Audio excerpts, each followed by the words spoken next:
Hey guys, thanks for going on this nerd journey with me. If you want your episodes ad-free, go to makemeanerd.com/join and hit that button. Hooked on you, baby, you're golden. Time moves, I never noticed. Just can't get enough. Got me wonderstruck. Hello, everybody, and welcome to Make Me a Nerd. I'm Mandy Kaplan, a mainstream mom whose mission it is to explore the world of nerd culture that I've been missing out on and afraid of my whole life. Although not today's subject. This has always been my jam. But I will say that I'm realizing more and more my tastes. True crime is one of my things that I love, and that is just so mainstream and so everywhere. And The Housewives, and I'm reaching the end of my award-winning fantasy football season, and Taylor Swift is my religion. So I'm doubling down on both worlds, I feel. It's really confusing. Mixed messages. I have an update on The Big Lebowski, which was probably the last episode you heard, with my wonderful guest, Dave Isser, who informed me after we stopped recording that dudism is a religion. Taylor Swift is my religion. Some people actually have joined, I don't want to call it a cult, that's demeaning, but they're following the ethos of this character of the dude. And like, hey man, everything just rolls off and it is what it is. I thought that was fascinating. And that takes nerdery to such an extreme level. Like if you're going to become a religious follower of something, that's beyond the Comic-Cons and beyond the cosplay. That's the extreme. That's what I'm talking about. And I have a sneaky suspicion that if Heated Rivalry became a religion, my wonderful guest today would be the first person to join the Sea Org of that religion. I have a returning guest. He's my friend, and he's a wonderful gay nerd. Everybody, John Cassie is back. Woo! John Cassie, hey, Mandy. of Severance fame. Of Severance fame, that's right. And now of Heated Rivalry fame. You got in moments before so many gay nerds hit me up. Can I do Heated Rivalry? Yeah. Is somebody doing Heated Rivalry? Can I come on the show? Can I? Right. And I had to disappoint myriad people, John. I can imagine. Yeah. I mean, honest to God, Mandy, I watch a lot of television and I sort of keep up with things, and I have not been swept away obsessively by a show in decades. Not Severance? This show, not obsessively, right? Like watching the show over and over and over again. Yeah. I mean, I've probably watched this show. You've watched it more than once. Oh, yeah. Careful, it could make you gay. Or Canadian. Yeah. I don't know. Right. I'm halfway. Fine line. I'm halfway, yeah. This show is unavoidable. So it was Crave Media, a Canadian company. Did I have Crave right? That's right. They made the show. They didn't need no HBO. Yeah. They made this show on their own. Jacob Tierney adapted. Correct. Basically, like sports rom-coms are very hot in the book world. And hockey in particular is the most popular. I know this because my best friend owns a bookstore, Bloomsbury Books. Bookshop.org/Bloomsbury Book for all your book orders. And she's been telling me these hockey romances are all the craze. And then Jacob Tierney adapts this book. And then HBO, I heard, wasn't sure. What, it could be too hot for TV. It could be too niche. It could be too gay. Right. The HBO bought the rights to show this program in the United States literally weeks before it broadcasts. So yeah, Crave, Canadian media company, streaming service.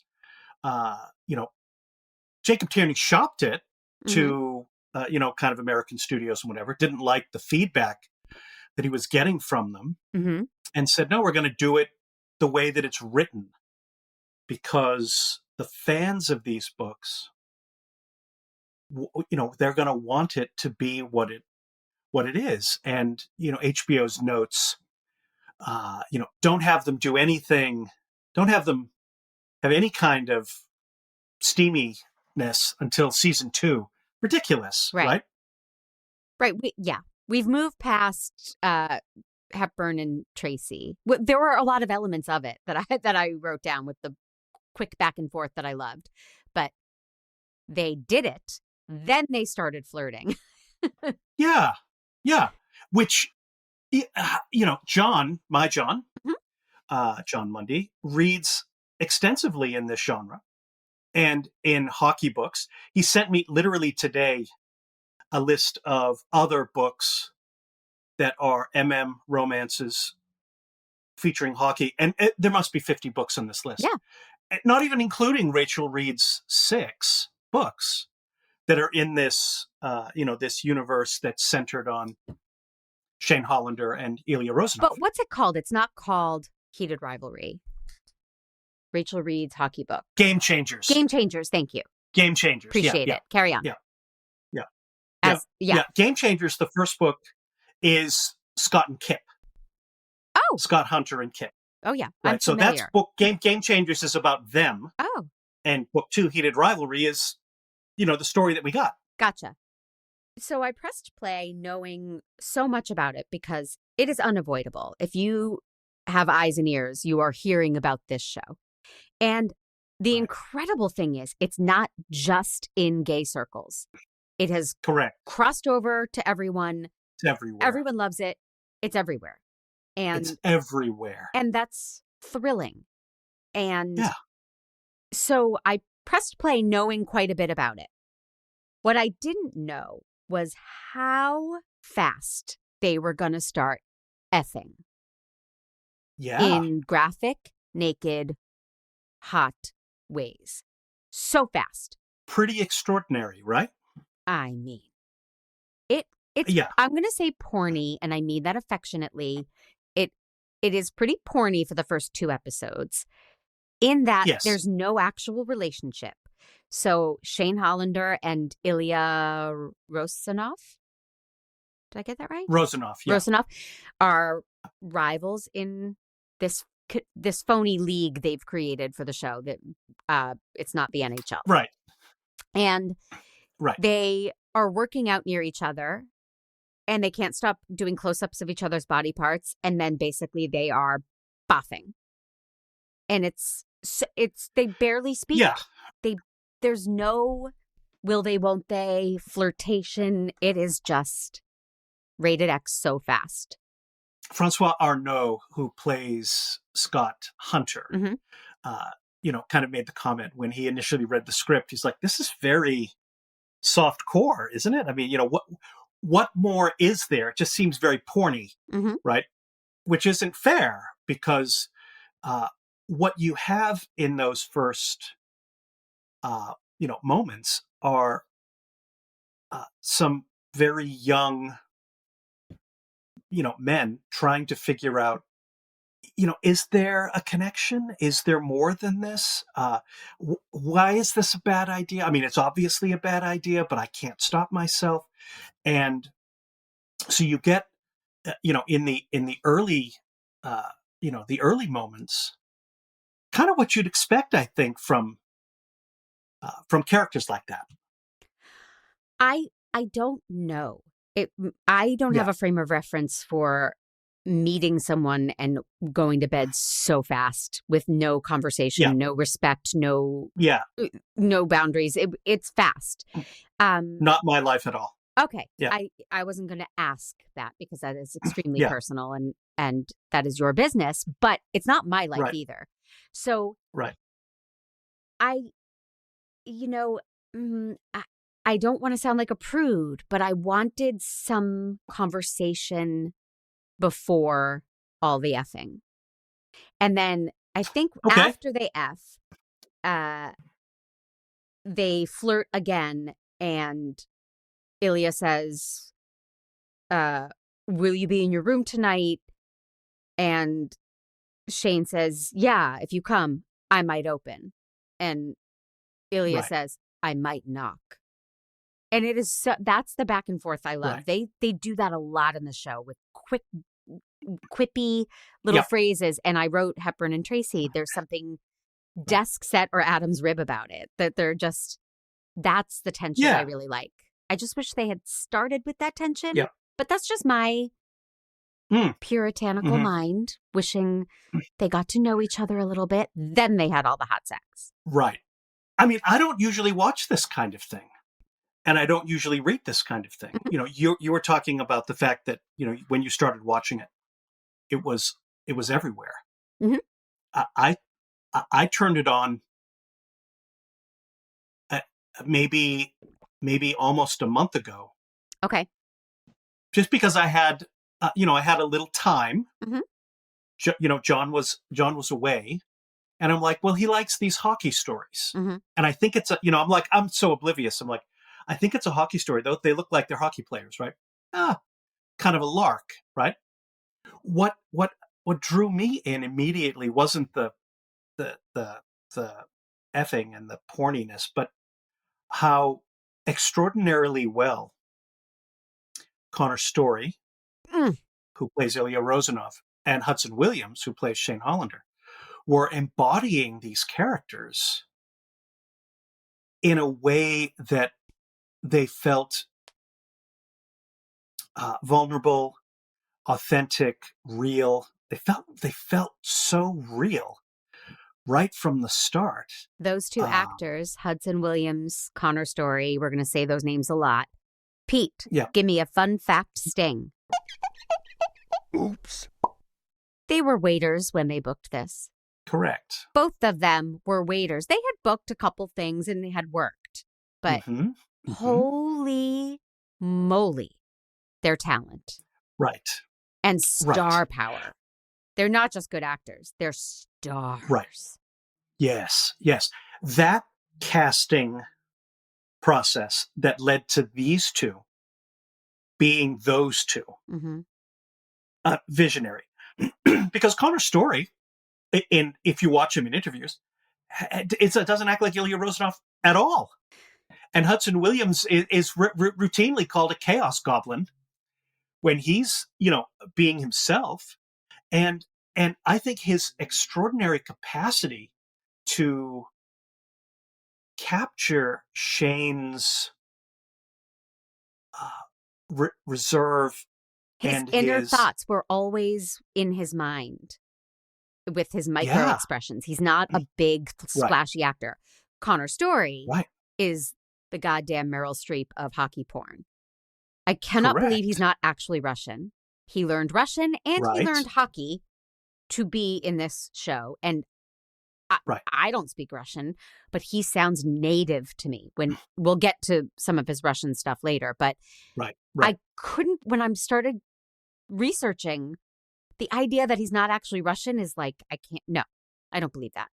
Right. That can't be true because he sounds so, and he embodies a kind of Eastern European, Slavic, stoic kind of gravitas, which when Ilya finally lets some of that go, it's so extraordinarily vulnerable and tender that you can't just be, if you're not moved by that, then I don't know what to tell you. You're trying to make me cry too early because I will cry. Right. As we talk about this. Come on. But come on. In this first episode, it really is just the development of this sexual connection between these two guys. That's the whole first episode. And the nature of their hockey rivalry. I would argue there's not enough hockey in this for my taste because I love a sports film or a sports story. And it felt very background, the hockey. They would do quick little packages of like, oh, the Boston Raiders are really on a tear. But there was no hockey. Those two actors barely hit the ice. I wanted more hockey moments. I got excited when they actually went on the ice. But that's just my... I don't know. I happen to love sports stories. So, I wanted more sports. Yeah. without a lengthy frame of reference for sports movies or Yeah. sports television, the balance felt right to me. Yeah. But yeah. Well, so we meet Shane Hollander is like the all-American good guy, or Canadian. Canadian. And he's getting deals with Rolex and brands, and his mom Right. is basically his brand manager. And Yep. they're at dinner, and I love this moment so much. The parents were great, and the mom is talking about Ilya and how obnoxious he is and how he's the enemy. Mm-hmm. And she says, fuck him, right up the butt. And meanwhile, Shane Hollander's like, I know. Mom, I already am. Or not at that point. Or he was getting fucked by him. But yeah, they were getting close. Yeah. Oh my God. I love just that we were in on that moment for him. We were in on it. Right. As a as a gay person, the the coming out experience for all of us is different, right? Mm-hmm. And you see Shane's parents being so supportive, and Dad particularly, right? Mom has a little bit of a journey, in the sixth episode, right? When he comes out, yeah. Right, but Dad seems kind of right there, right? So you've got these parents who are very supportive, and multiple times, Shane says, I've been meaning to tell you, I wanted to tell you, whatever. Well, you need this kind of thing early on to understand why, given that, Shane might have waited, right? Well, maybe his mother isn't really going to be on side, right? This sort of the casual homophobia, which is just sort of part of life, yeah, is something that's in his inner circle. And it helps, I think, to explain certain decisions that character makes. I didn't buy that he would never have come out, or that his mom wouldn't have asked him at some point. And the series spans 10 years or something crazy 10 like years, that? yeah. I didn't buy it. I think a mother would have said, how come you're not dating anybody? Like, what, you never bring anybody home? Do you have a girlfriend? Like, I think but Mandy, she did all that. Okay. Right. You may want it to be more, right? But from my perspective, having received those questions, the show did an adequate enough job, right? The Swedish princess business. I don't remember that. The Wimbledon, scene. I think it's in episode 2. Okay. Where he comes to. No, it's in episode 4. After he's sort of broken it off. Okay. And he's completely agitated, and he's all over the place. And, his parents are like, let's go to Wimbledon. Rolex wants you there. And he says things like, oh, what is is their box too white? And, what am I, the Asian token, and what have you? And Mom says, well, it'd be an opportunity to meet. Oh, I think a Swedish princess is going to be in, right. Right next to you. And he's like, and Shane's like, I can't even do this. I'm going to go to the bathroom. And the dad's like, Swedish princess? And the mother's like, I know. Right. Then in episode 5, you've got Shane. This is a man who has watched this multiple times. Right. Yeah. I'm sorry. No, that's You've got great. Shane talking to Rose on the phone. And he's like, my parents keep asking if you're going to come over. Not because you're my pal, but because, okay, maybe this is the girlfriend that we've been waiting for. So I don't know. From my perspective, it was enough. I guess I found the parents to be modern and likable and so close with him that I really would have thought he would have come out before all. Like, I didn't buy that it was 10 years, but that's just my desire that all parents are open and embracing and want to be part of the fun. And, so. Yeah. I don't have any trouble understanding Shane's inner narrative Uh-huh. about why he keeps delaying, right? Mm-hmm. I don't know. I didn't have any trouble at all with that. Well, just finishing up the pilot, which Yeah, didn't, it was so one note for me. And yeah, not in a way that I was like, oh, I don't like this, but I wanted more from it. And at 35 minutes in, we finally see another hockey player speak. yeah, I wanted more hockey. I wanted more world in general, not just hockey, yeah, but friends, family, outside things. It was so yeah, focused on these two characters. It was like a two-hander yeah, play. And yeah, and I think because I knew we had 6 episodes, I would have preferred some more front loading of here's the world, here's why they can't just be together. Here's right. here's why they hate each other. Here's what the sports world has done to them. Here's what the public has done to them, their countries. I wanted Yeah, more of that to hook me. Um, but that's my taste. And right. but no press conference takes place with two rivals like that. That was very phony, by the way. The sports lover in me was like, come on. They have them Yeah, next to each other at yeah, a table talking about their rivalry. It just didn't. Oh, that was yeah. I I I call foul on that. Okay. But then we go to episode 2, Yep. which does a little more of the Sam and Diane flirtation and tension and, Right. can they get their act together? And is Ilya just using him for sex? Because he's so shut down emotionally. So, Right. episode 2 is like, what are they doing? And really, for me, I think it's when I really fell for Shane Hollander because Yeah. he's letting himself be mistreated and disrespected at times by Ilya. Okay. And Okay. I wanted to say, no, if he's going to treat you like that and disappear on you and, not let you have your own voice, fuck him. Yeah. I wanted to give Shane a hug and a pep talk and tell him to stand up for Yeah. himself more. No? Yeah. No. No. No. Yeah. Yes. Yeah. I agree with you. The the degree to which Ilya is shut down emotionally and emotionally unavailable uh, kind of drives this episode, doesn't it? Yep. Right. And Shane, who's he, he's so not good at navigating social circumstances that you can see and feel for when after they give the award Mm-hmm.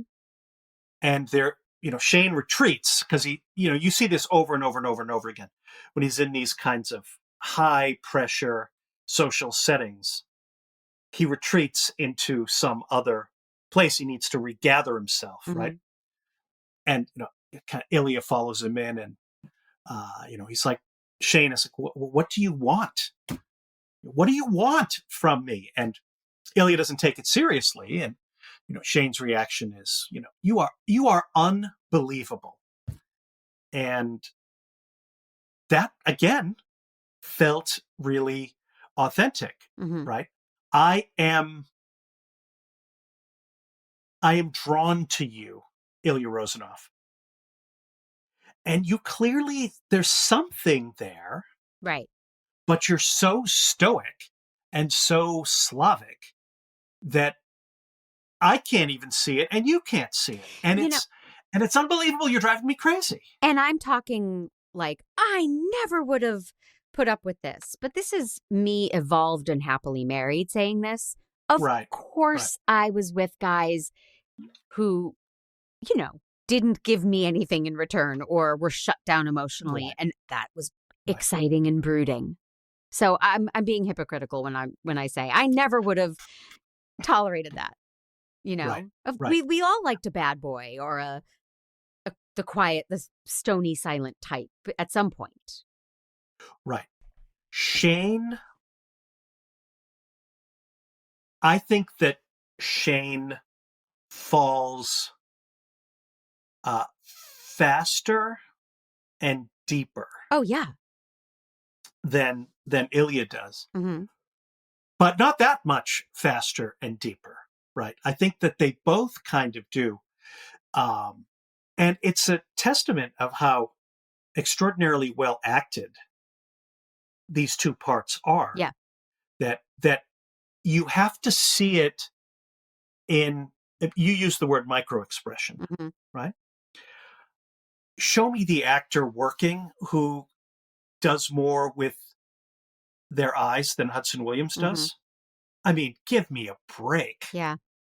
Extraordinary. Yeah. And you see it in this bathroom scene that I'm talking about. You see it 50 times Mm-hmm. in this show, right? With Connor's story, with Ilya, it's not as much in the eyes, but in the set of the whole face, right? Mm-hmm. Just the way that he sets his guard. Mm-hmm. Okay. Shane's guard is very unstable. Ilya's guard is not. Right. Right. So when it breaks, it's just like, oh my God, you're literally killing me with how many feels I'm feeling. Right. Because your guard finally broke. I didn't see 50 Shades of Grey or read it. I have no No. experience with it, but I think I know No. the gist. There is an element of that to this second episode. Ilya is so in control and makes Shane do his bidding in the bedroom, and it excites Shane and it scares Shane, and he's willing to Yeah. do whatever it takes to please Ilya and keep him around. And there's Yeah. something very intriguing about that dynamic, and very hot. But also, I noticed Ilya always checking in when they're having sex and saying, "Is this okay? Is this okay? Yes. Are you okay?" And I think Right. I'm grateful for the time we live in now, where even though he was a dominant force and he is controlling sexually, he is still making sure it's consensual and okay. And I don't know. Right. I never read 50 Shades of Grey. Maybe Christian Grey does that too. I don't know. But I was grateful for that. As a mom, I was just like, no, you can't just, tell someone, take your Right. pants off, touch yourself, do this, lay down, I'm going to fuck you, and then not check Right. in on them. And Ilya does. Right. It's quite consent forward. Mhm. And you see it throughout the show. Yeah. Yeah. In both of the main couples, in Shane and Ilya, and in Scott and Kip. Well, Right. I want to get there because that's the next Yeah. episode. But first, I want to say, I want to talk about the production because Yeah. it looks stunning. It's really Yeah. beautifully made. And I looked it up, and it was shot in 40 days and low Right. budget. And I don't believe any of Yes. that. I like it. It looks gorgeous. It's really Yes. beautifully acted and written and fully Yeah. realized. So 40 days. Kudos, Jacob Tierney. I read they had a ton of second crews out filming other things. They were filming in multiple places at multiple times to get Yep. it all. And Yep. I just was amazed. It looks like it took a year to film this. Correct. Yeah. The fact that it was, what, 6 weeks? 6 weeks? Are you kidding me? Yeah. All over Ontario and Quebec, Mm-hmm. which are not small places. Mm-hmm. Give an extra bonus to the, to the person who found Ilya's house, Mm-hmm. which is a real house that you can buy. It's in the market right now. 6.5 million Canadian dollars. Not that John and I have been looking. No. The cottage in episode 6 Shane's is cottage. Yeah. Shane's cottage is a rentable property, right? Extraordinary. I mean, John was initially lukewarm to this show, Uh-huh. but he thought, oh my God, those interiors and those sets, Uh-huh. right? And I'm always into that, Yeah. right? So I thought it looked like it cost 10 times what it did. Yes. And Jacob Tierney talked about the fact that because the budget was smaller, he had to be much more kind of creative about music licensing and Mhm. music rights and things like that. And I think the soundtrack is slamming. Yeah. I mean, I have multiple songs from that show on heavy rotation on my Spotify now. Yeah. Yeah. Yeah. I mean, I'm telling you, my criticism is maybe not the best word, but what I wanted and what I felt I was getting. Yeah. But overall, this was a just home run. Oh, wrong sport. But this was, it succeeded. It was a hat trick. On every level. It was a hat trick. Right. Right. It was the 1980 Miracle Mandy, Team. Right. To your point, you come into this. It's almost like our roles in this conversation are reversed, right? Because I came into this kind of on a lark. I'm never first. Mm-hmm. I'm never in a thing before everyone else is. I watched it just because I had some time, Mm-hmm. and my partner likes to read sports Mm-hmm. romances and listen to them on audiobook. And okay, sure, I'll watch it. This is not my genre. This is not my jam. Your husband but I was can read. totally I get drawn to it. Yeah. it. Well, Yeah. it's pretty irresistible. And then I wanted to ask you, out of curiosity, this is where I wrote this question. Would you have watched it if it were straight? Probably not. Isn't that interesting? Yeah.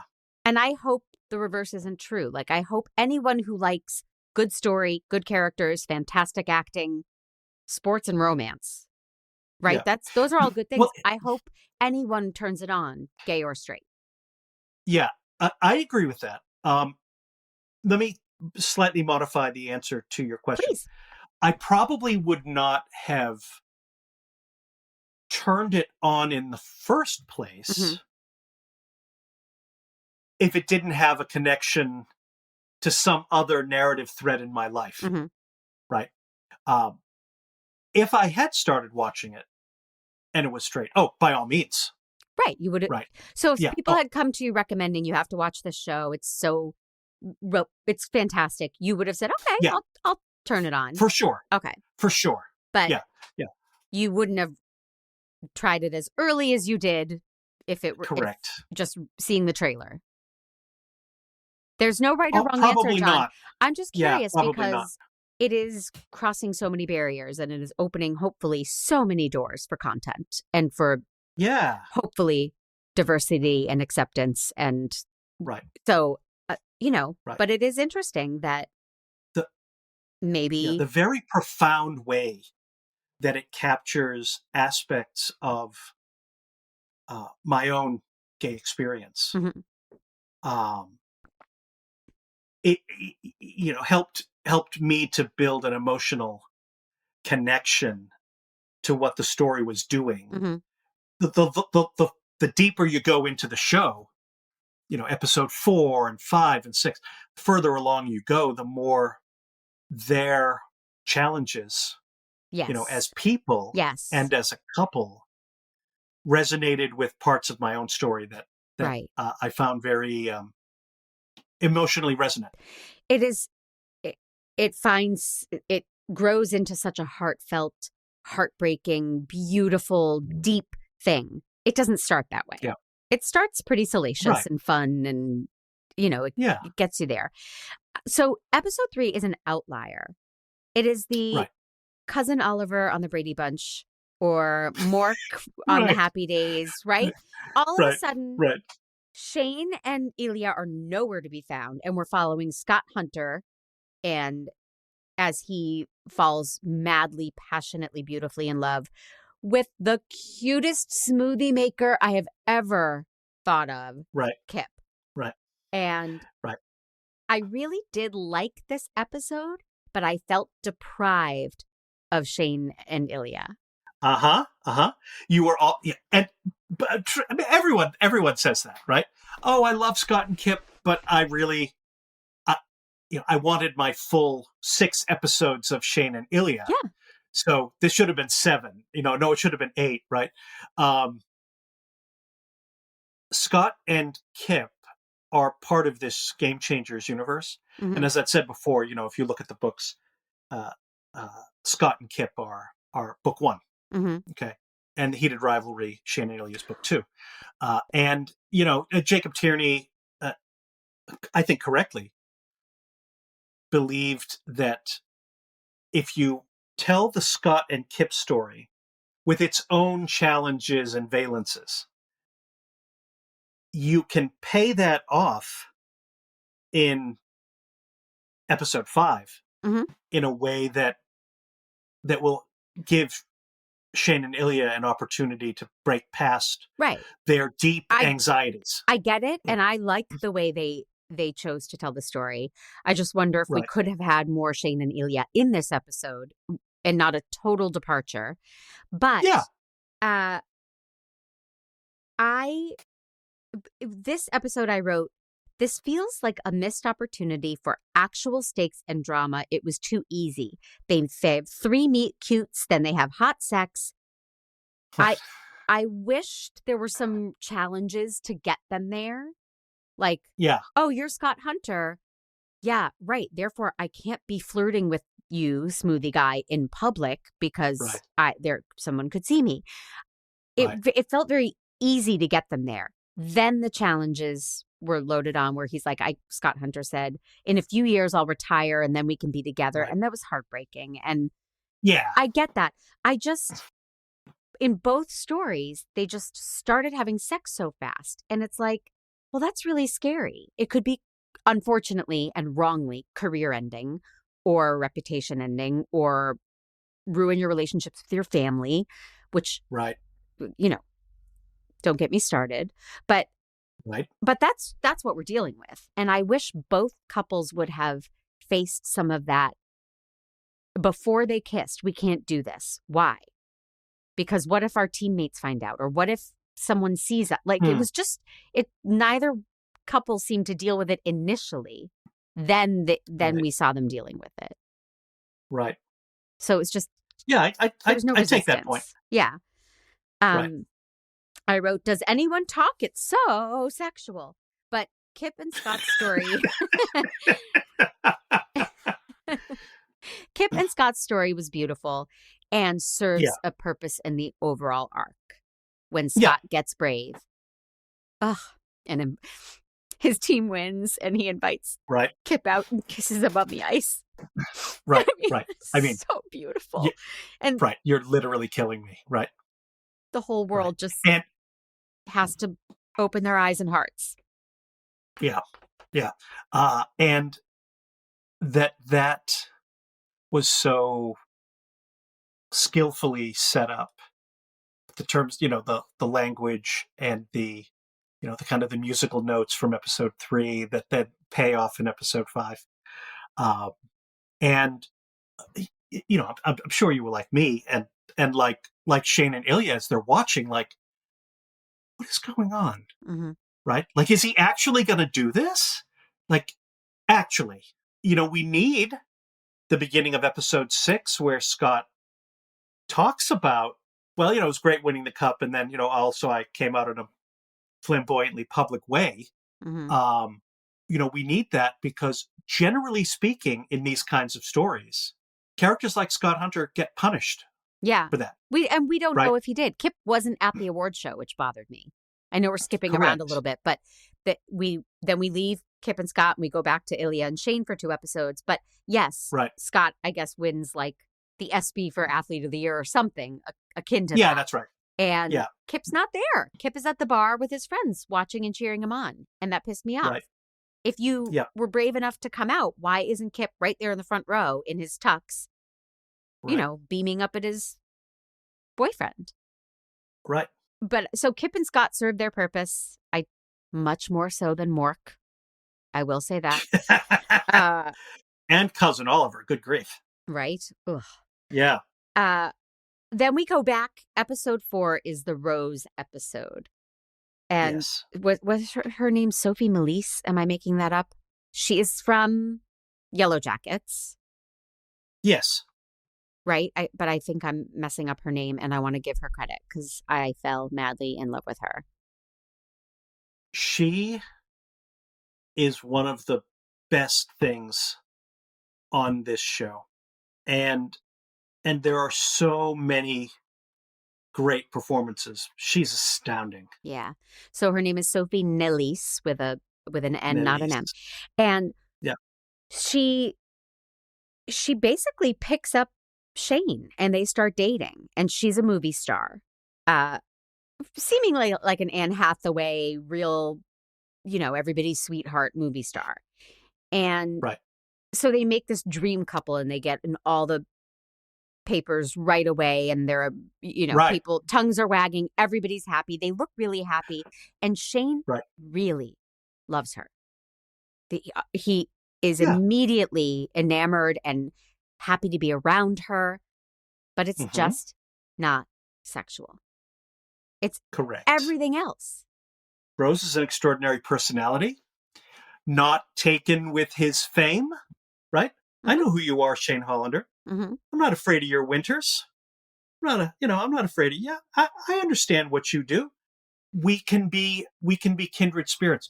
We can, in this crazy set of worlds that we live in, be helpmeets to each other. Yes. Right. I like that you just did like heated rivalry theater right here on the podcast. You really embodied Rose. It was nice. Yeah. Of the two of us, I would have thought I would be doing the acting, but bring it, John. Yeah, it's been brung. I loved her dialogue. I loved her presence. I loved their relationship. Yep. That extraordinary dance hall routine with the two versions of all the things she said, right? Where he's dancing with her and Miles in episode 4. Oh, I can't picture it.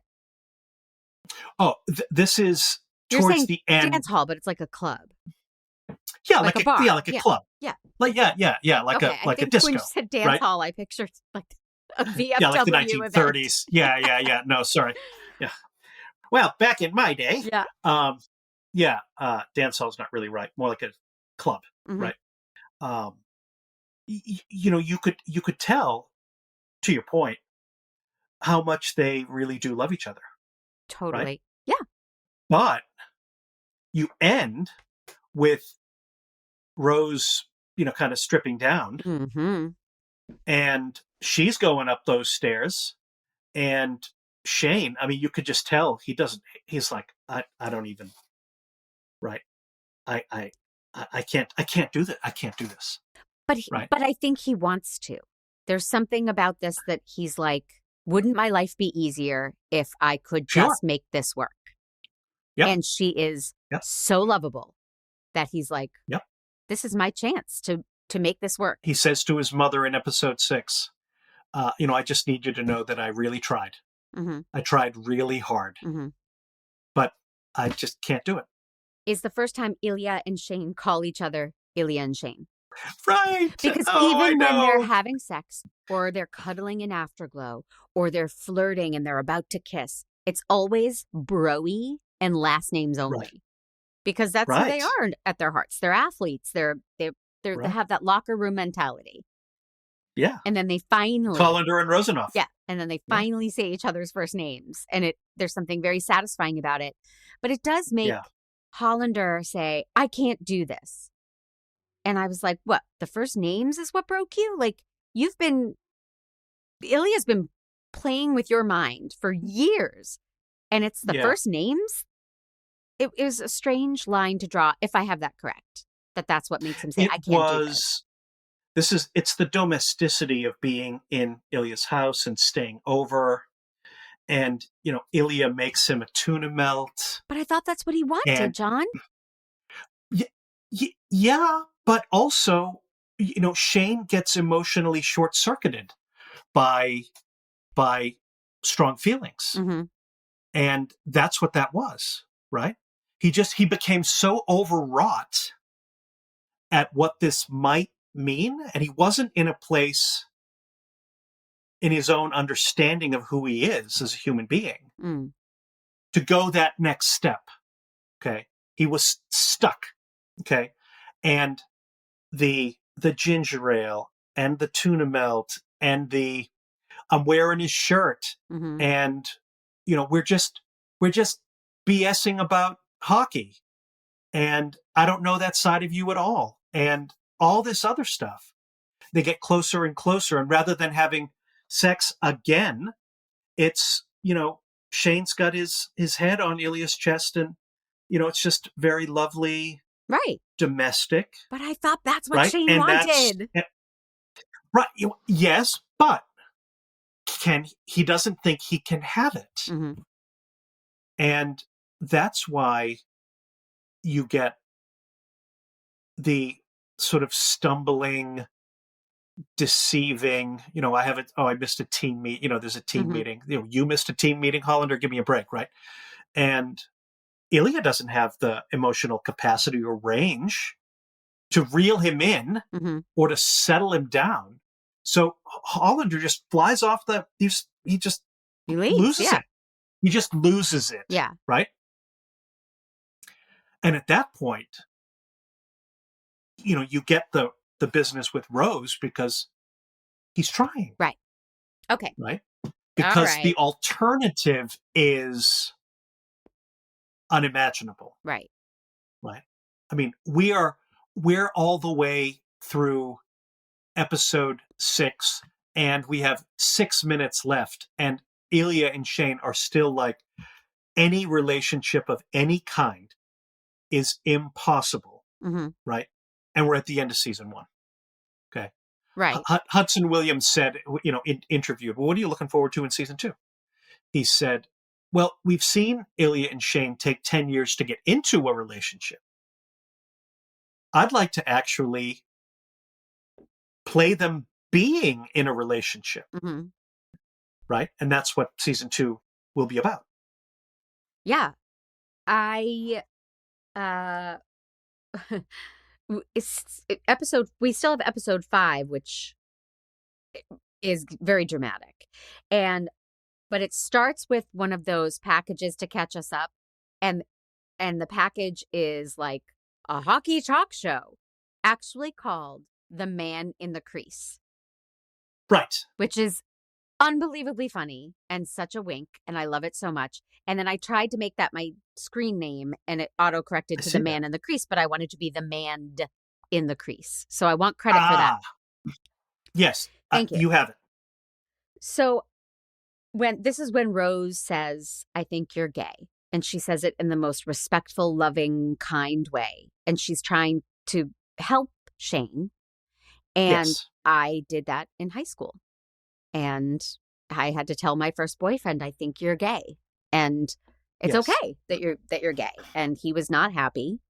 And it was hurtful. But she says, look, I was in theater school. 70% of my boyfriends left me for other guys. I love her. And then when she says, after they break up, she says, I mean it, though. We're going to be friends. You're not getting rid of me. I'm going to call you all the time. Like, we are going to be good friends.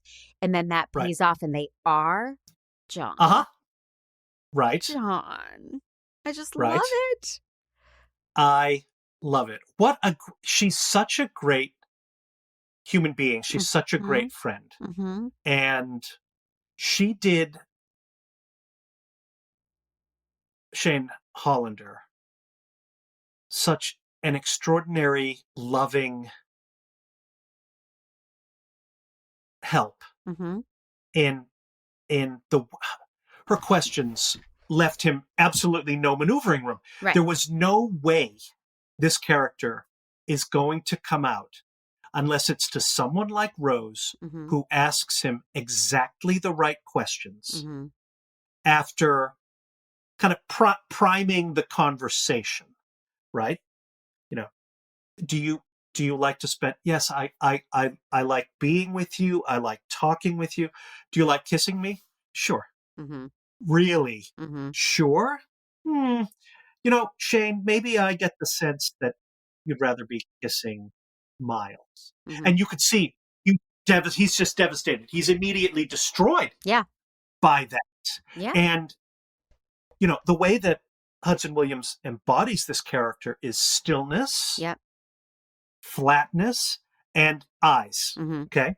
Well, he's actually like, it's like, like a recoil. Yeah. Right. And then she just leaves him no out. Mm-hmm. Right. It's perfect. It's Wow. loving. It's respectful. Wow. And it's not too heavy. She keeps it light by making that joke. Right. And, or not, it's not even Right. a joke. It's probably her reality, but she's just like, it's okay. Right. It's okay. We're going to be Right. great friends, and it's fine. Right. And, Right. I love it. Have you ever been with another man? Pause. The barest of head, have you ever told anyone this? Mm-hmm. I mean, you're literally, I'm being destroyed. Every question that she asks, it's destroying me, right? Was it different? Was it better? I mean, come on. Mm-hmm. And give them. They're not going to qualify for Emmys because of the Canadian production business, but and any other, God. They're wonderful actors, but we are getting to the to the real heart of this episode, which is Ilya and Hollander are on the phone, and Ilya has gone back to Russia. His dad has died. Yeah. His questionable father, who we see has dementia, but obviously it progresses and he passes away. And Ilya goes back. Yeah. And Ilya is gutted, and he's in Russia, but he doesn't want to be in Russia. And he doesn't know how to express himself at all on the phone with his secret boyfriend. And Shane very smartly says, "Why don't you tell me in Russian what you're feeling? I won't understand it, but at least you'll get it out." It's what we all do, like write it all down, write it in a journal, get your feelings out, right? Right. And holy shit, Connor Story just starts spilling his guts in fluent Russian. Mm-hmm. And they don't translate it. Do they? I think I have the CC on. I have it on. I have the CC on, so I don't know if it's okay. So I they probably did translate this part, but they weren't translating the Russian, the casual Russian between Ilya and his family for the most part in the season. But I see. Yeah.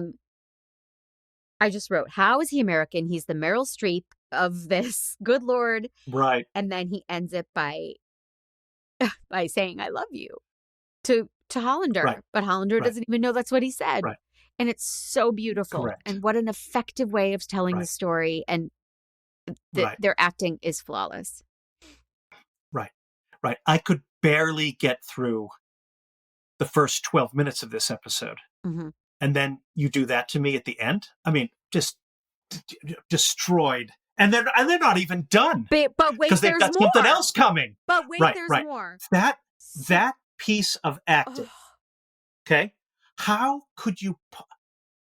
How are you? Connor Story is like it's mind blowing.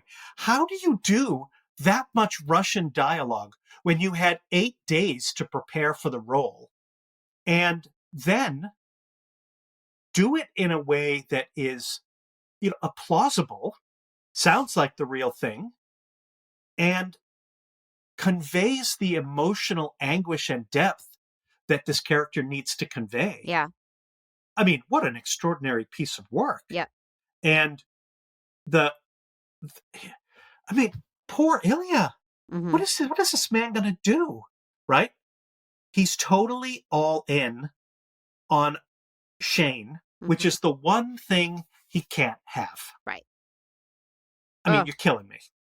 And then they are playing. Right. And Shane gets body checked and knocked out. Yeah, and it's bad. drilled. It's bad. It's bad. Yeah. And I cried again. I mean, this episode was hard to stop crying. Yeah. I gasped, and then I cried, and then Ilya goes to visit him in the hospital, and Shane is all hopped up on drugs, and he's going to spill their secrets, and he's going to tell the nurses that they're in love or whatever. Right. And Ilya's just like, "Hey, it's okay. I gotta go.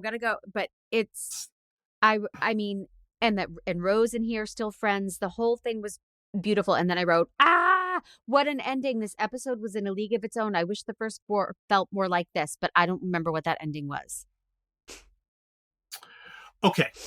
So the ending of episode 5 is because Shane is injured and Ilya is injured. Mm-hmm. Scott Hunter's team, the New York Admirals, get to the cup. Oh, so this is when he invites Kip on the ice. End of episode 5. This is the Kip on the ice. Yeah. You would think I would have written that down but when I'm watching, I'm like, I'll remember. But I watched this over a week ago, so I didn't remember. Okay. Right. Yes. Yeah. This is when that happens. And this is extraordinarily photographed and acted. And you could just see Scott Hunter I can't do this for another 5 seconds. I can't live this life. Yes. I can't. Right. And and there we are.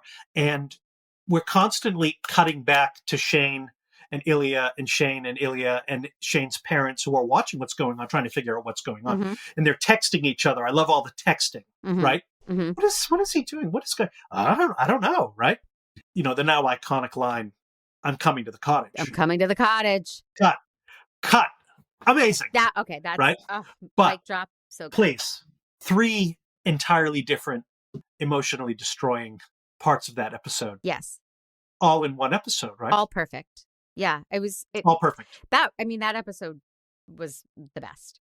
And then they go to the cottage and they have this wonderful, beautiful, free time together where they finally tell each other they love each other. They finally get to just be in love and have tons of sex, but also kick a soccer ball around and cook hot dogs. They're just normal, happy lovers. It's really charming and sweet.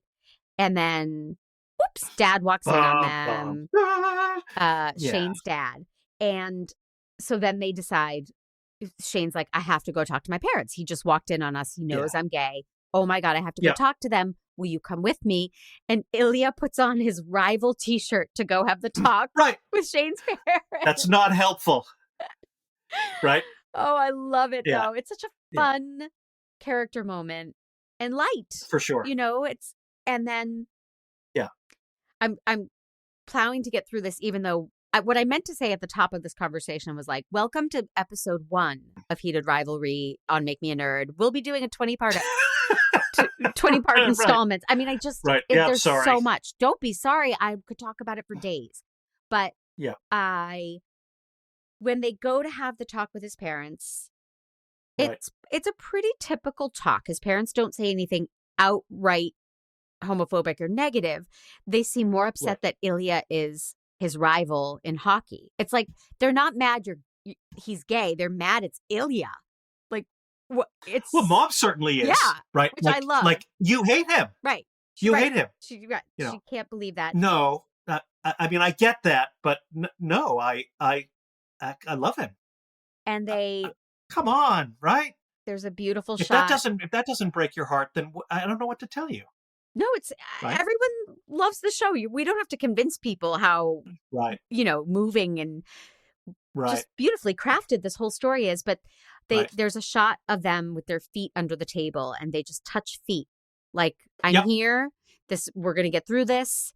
It's such a great shot. It just gave me chills of their little sneakers just rubbing up against each other. Very subtle. And it calls back to episode 2 where the rivals who would not be in a press conference together. They did it. Yes, you're right. And they did it then, right? The journalist asks a 9-point question to Ilya, who's like trying to figure out even how to parse what's been said. Shane says, if my friend, if Ilya will allow me, right? And then they kind of touch shoes then as well, right? You're right, and I forgot that. Beautiful callback. Beautiful callback. Beautiful show. Very satisfying journey. Yeah. 10 out of 10 stars. I just loved it. I loved Yeah. it. And everywhere I go, people are like, have you watched it? You know, and it's just, Right. everyone's talking about it. And I'm so glad I Right. watched it. I would have seen it anyway. You know, I didn't have to have a podcast to see this because it checks Right. all my boxes. Yeah. Right. But Right. I loved it. I mean, when else do you see not one but two careers that are going to be legendary careers Hmm. launched in on the same show at the same time? I'll see you that Um, and raise yeah. you. Same for Scott Hunter and Kip. I think they're all going to be Yep, set for life from this one for sure. series, and For deservedly sure. so. One thing I liked about Hudson Williams and Connor's story is they are not pretty boys. Neither one of them is just this classically handsome, perfect built guy. They're both Right. interesting looking and handsome, but they weren't cast on their looks. They were cast on their talent. And that's Yeah. fantastic. Yeah. And their chemistry, which is apparently legendary, not just as Ilya and Shane, Yeah. but you watch them being interviewed, and it's like, yeah, I can believe it. They're best friends. They say every Yeah, chance they yeah, they get. say they're best friends. Yeah. Oh, Right. I mean, Well- what's not to love? how I should have started a drinking game at the top of how many times I burst into tears. Drink. Yeah. And people would be feeling very warm and fuzzy having listened to this. Yes. Yes. Let me just wrap it up by saying Make Me a Nerd is a production of True Story FM, engineering by the peerless Pete Wright. My music is Wonderstruck by Jane and the Boy. You can get me on Instagram at Mandy_Kaplan_Clavens, both with K's, or on TikTok at Mandy Miscast. Thank you, John Cassie, for doing this, for reaching out, for being quicker on the trigger than any of my other gay nerds. I know. I'm glad I got to be the heated rivalry guy for this show. You did, and you are, and I'm having your wonderful husband on soon to do Smallville. Indeed. Yeah. I know. Yep. Long overdue. You'll learn a lot. You'll learn a lot. I hope so, because so far I started watching it, and I'm like, this show is great. I don't have a lot of questions or anything. It's just great. Yeah. So- yeah. He has perspectives. Great.